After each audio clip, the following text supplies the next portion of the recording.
और ये रहा कि हम ये 44 सड़कें ओसिया में नहीं देंगे, तो मैं इन्हीं वीरांगनाओं की तरह मुंह में घास लेकर ओसिया की जनता के लिए धरने में बैठूंगी। आप में दम है तो 3 बजे उठा लेना मेरे रिवेंजफुल एटीट्यूड, क्योंकि मैंने आपके आतंकी की उस उपाधि की और नाते की उस वक्तव्य की निंदा करी, तो वहां पर जेडीसी मेरे ओसिया की 44 सड़कों को रातों रात मना कर देता है।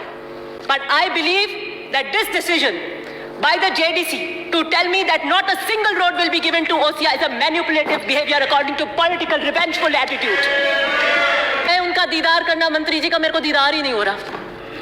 उन्हें भी मुस्कुरा कर कह दिया गलत में हाँ से हाँ मिलाना मेरी विरासत नहीं है। इस धरती पे दोज़ख का नाम कारागृह को कहता है, उसी कारागृह पे मैंने 10 साल सजदे किए हैं। मैंने कहा कि हम तो डूबेंगे जो डूबेंगे सनम, तुमको भी साथ लेकर जाएंगे।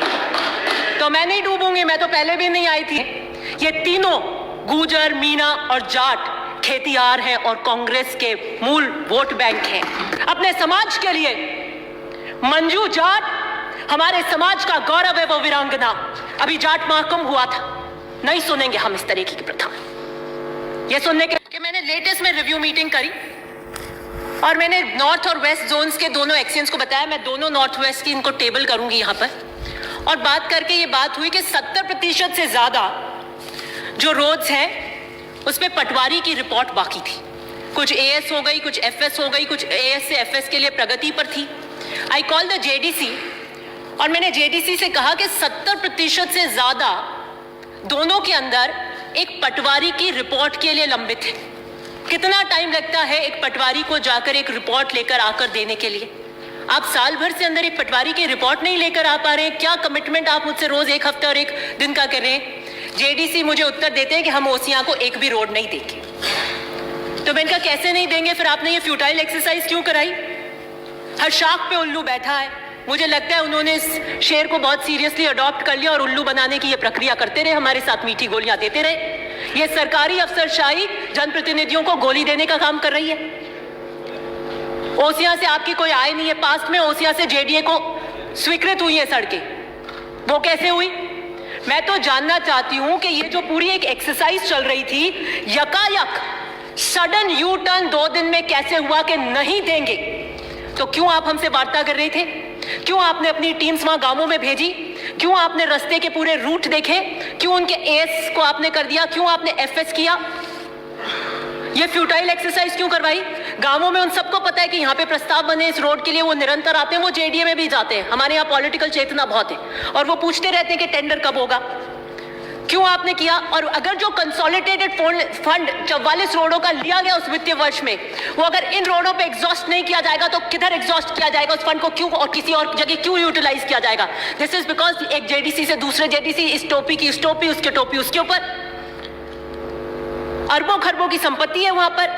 But I believe that this decision by the JDC to tell me that not a single road will be given to OSIA is a manipulative behavior according to political revengeful attitude.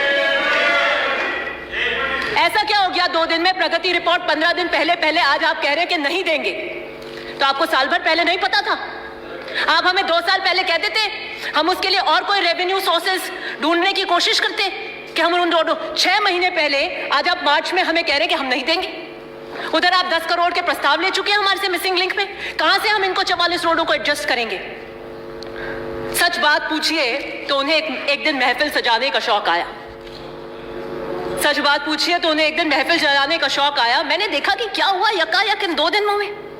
वो सनम जो खुदा बन गए, उनका दीदार करना मना है।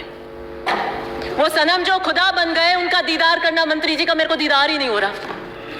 उनकी महफिल में जब कोई आए, उनकी महफिल में जब कोई आए तो पहले अपनी नजरें झुका कर आए। समझ वालों समझ लेना, समझ वालों समझ लेना, समझ से काम लेना। समझ वालों समझ लेना, समझ से काम लेना। समझ में काश आ जाए, समझना समझना। समझ में काश आ जाए, समझना समझना। तो इतना ही कहना, इस्तीफा देना। मैं उस महफिल का हिस्सा नहीं थी उस दिन। मुझे मत ऐसे तंग कीजिए और हैंड ट्विस्टिंग कीजिए। मैं तो 20 में भी अपनी जगह थी, 23 में भी अपनी जगह थी, आज भी सही जगह खड़ी हूं। Somebody who is a convict begging for mercy can be the minister. फिर मैंने फिर सोचा कि चलिए पॉलिटिकल रिवेंजफुल एटीट्यूड इन्हीं 2 दिन में क्यों हुआ? इसी 2 दिन के अंदर ऐसा क्या घटनाक्रम हो गया? तो मैंने पूछा, अर्ज करी बंदे परवर से, मैंने अर्ज करी बंदे परवर से, क्यों सितम ढा रहे हो हम पर? मैंने अर्ज करी बंदे परवर से, क्यों सितम ढा रहे हो हम पर? बात सुनकर हंसकर मुस्कुराकर वो बोले, हमसे टकराना मना है। मैंने भी मुस्कुराकर कह दिया, गलत में हां से हां मिलाना मेरी विरासत नहीं है। प्रियंका गांधी जी के नारे को आत्मसात कर रही हूं, लड़की हूं, लड़ सकती हूं, द्रौपदी नहीं हूं, बाहरी कृष्ण की आवश्यकता नहीं है मुझे अपनी रक्षा के लिए। मैंने 10 साल जबर के अंधेरों में जिंदगी गुजारी है। मैंने 10 साल दोजक पे सजदे किए हैं। इस धरती पे दोजक का नाम कारागृह को कहता है, उसी कारागृह पे मैंने 10 साल सजदे किए हैं। मैंने कांटों से नहीं, फूलों से धोखे खाए हैं। मैं सहारों से धोखा खाई हूं, अब सहारों से बच के चलती हूं। मैं राजस्थान, इस मर्दों के प्रदेश में महिलाओं की और वीरांगनाओं की दबंग आवाज बनकर गूंज रही हूं। मेरा दोष क्या है? मेरा दोष क्या है? मेरा दोष क्या है? मेरी वारदात क्या है? मेरी वारदात कुछ भी नहीं। मेरी वारदात कुछ भी नहीं। सब बजा लेंगे आप। मेरी वारदात कुछ भी नहीं। हाँ थी। नहीं, मेरी वारदात कुछ भी नहीं। नहीं, हाँ थी। मैं पार्टी के प्रति फर्माबरदार थी। मंत्री महोदय आला कमान को भी चुनौती दे सकते हैं, मैं तो छोटी सी कार्यकर्ता हूं, बावफा फर्माबरदार हूं अपने दल के प्रति। मुझे इस 2 दिन के घटनाक्रम पे अफसोस होता है और मैं कह देना चाहती हूं, क्या पता एक रवैया शायद उन्होंने सोच लिया हो कि हम तो डूबेंगे जो डूबेंगे सनम, तुमको भी साथ लेकर जाएंगे। तो मैं नहीं डूबूंगी, मैं तो पहले भी नहीं आई थी। राठौर साहब ने बिल्कुल कर दिया। मैं तो रंधावा जी को धन्यवाद देना चाहती हूँ जो रिट्रैक्ट कराए के सारे इस्तीफे, नहीं तो आज मंजर कहीं कुछ और होता। मैं तो उस वक्त भी साथ में नहीं थी। गुर्जर कितनी दिल की गहराइयों से आपको चाहते हैं ये सर्वविदित है। मीना समाज के कद्दावर नेता को आप आतंकी की समान उपाधि देते हैं। जाट समाज की बेटी मंजू को नाते के नाम से लेकर आप चरित्र हनन करते हैं। ये तीनों गुर्जर, मीना और जाट खेतियार हैं और कांग्रेस के मूल वोट बैंक हैं। 45% से ज्यादा राजस्थान में इसका हिस्सा है। गजब की सोशल इंजीनियरिंग कर रहे हैं और 6 महीने बाद हम चुनाव में जाना चाहते हैं। यहां सितमगरी के तरीके सिखाए जाते हैं। यहां सितमगरी के तरीके सिखाए जाते हैं। निगाहें उठती नहीं, खम उठाए जाते हैं। मैं मुख्यमंत्री जी से अनुरोध करूंगी कि दिस रिवेंजफुल एटीट्यूड, क्योंकि मैंने आपके आतंकी की उस उपाधि की और नाते की उस वक्तव्य की निंदा करी, तो वहां पर जेडीसी मेरे ओसिया की 44 सड़कों को रातों रात मना कर देता है। This political revengeful attitude, let the Rajasthan see it, कि अगर मैं सही पर सही खड़ी होकर अपने दल के लिए, अपने समाज के लिए, मंजू जाट हमारे समाज का गौरव है, वो वीरांगना, अभी जाट महाकुंभ हुआ था, नहीं सुनेंगे हम इस तरीके की प्रथा। ये सुनने के लिए हम उच्च स्तर के सदन के अंदर नहीं खड़े हुए। आप हमारी पार्टी से हो सकते हैं, और ये सरकार का वक्तव्य नहीं था। सरकार का वक्तव्य इतना था कि कब कब एफआईआर हुई और कब कब हमने अरेस्ट किया।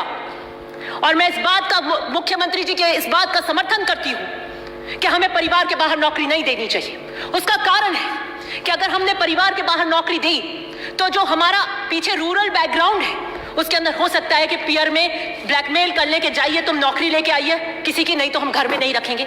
It can be used as a tool against these women. इसलिए हमें परिवार के बाहर नौकरी नहीं देनी चाहिए। वो बच्चे, शहीद के बच्चे डॉक्टर, इंजीनियर, आईएएस बनने चाहिए, लेकिन किसी कारण अगर किसी की हेल्थ अच्छी नहीं हो, कहीं कोई एक्सीडेंट हो जाए और वो उच्च पदों के पढ़ाई नहीं ले पाए, तो वो नौकरी उसके लिए रिजर्व होनी चाहिए। ये कहकर आप मत टालिए कि वो नाते में गई और आपने कभी देवर को दिया है क्या। मत करिए इस तरीके से चरित्र। आपने सरकार का, रुकिए मैं फिनिश कर रही हूँ, ये सरकार का वक्तव्य मैं से अग्री करती हूँ, लेकिन आपने वक्तव्य को कैसे पेश किया।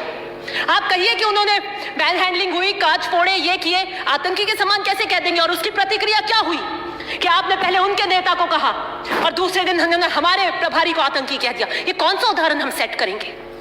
मैं अर्थ में इतना ही कहना चाहती हूं कि मैं मुख्यमंत्री से अर्ज करूंगी कि यकायक जो 44 रोडों को रोक दिया गया है उसमें आप सीरियसली इंटरवीन करिए।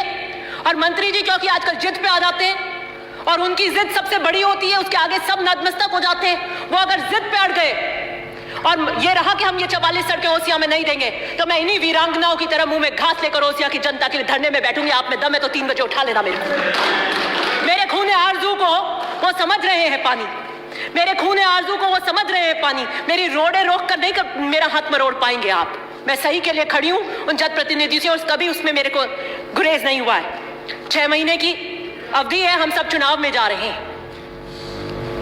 ये जो मिनिस्ट्री है इनके पास, जिस कलम से दस्तखत करते हैं, इस पे इतना मत इतराइए। ये भी उधार की है, ये भी उधार की है और ऐसे दरिया तो बहुत चढ़कर उतर जाते हैं। धन्यवाद। जो शब्द पूर्व में विलोपित किए जा चुके हैं उन्हें दोबारा अंकित नहीं किया गया।